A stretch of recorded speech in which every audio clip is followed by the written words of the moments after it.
One of the most important skills that you need to learn in organizing your mind, in organizing your time, is learning how to get your priorities in the right order.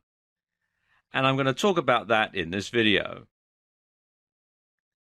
Now, there's a great tendency when you're an entrepreneur to give equal weight to everything, equal weight to every task that you have to fulfill.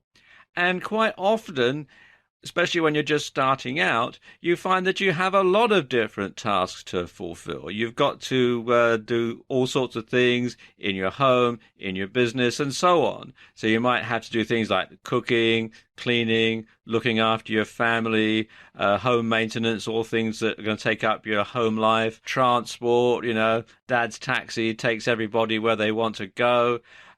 In your work life, you may have to look after your websites. You're going to need to find new clients. You're going to have to create products or provide the services. You're going to handle correspondence, emails, phone calls, letters, that sort of thing. You're going to have to keep up with the accounts and paying the bills. And it can be very difficult to fit it all in. No wonder our caricature in the middle here looks so glum. So you have to accept when you're an entrepreneur, when you run your business, and even in your life as a whole, that you can't do everything. There's just 24 hours in a day, and you can't do everything that needs to be done. It's just simply not physically possible because, of course, the more things you do, the more things that you find to do. And if you give each of them equal weight, then you soon find yourself in a bit of a problem. So you have to learn to set your priorities. You can't give everything equal weight. And you have to accept that some tasks are more important than others. So what you have to do is you need to learn how to rank tasks in order of importance.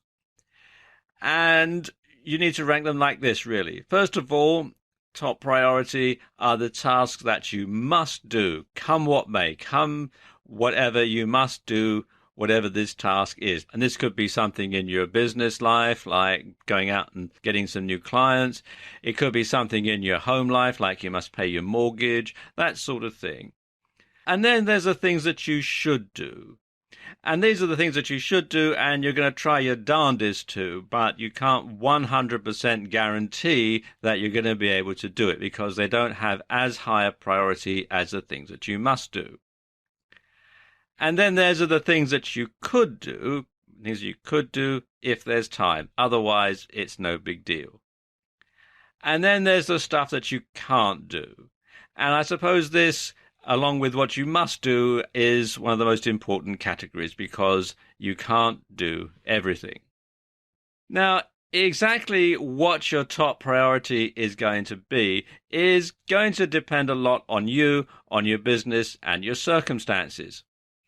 So when it comes to deciding what sort of priority to give something, you need to ask yourself, if I don't do whatever today, what's the worst thing that can happen? Now, if the consequences are dire, then this task is going to fall into the must-do category. So, for example, if you're not going to pay the mortgage, then you're going to get kicked out of your house, then obviously that comes into the must-do category. If the consequences are inconvenient, then this task will fall into the should-do category. You should do it, you should try and do it, but if you don't, well, there'll be problems, but it won't be a really serious problem. And if the consequences are no big deal, then this task should fall into the could-do category or the can't-do category.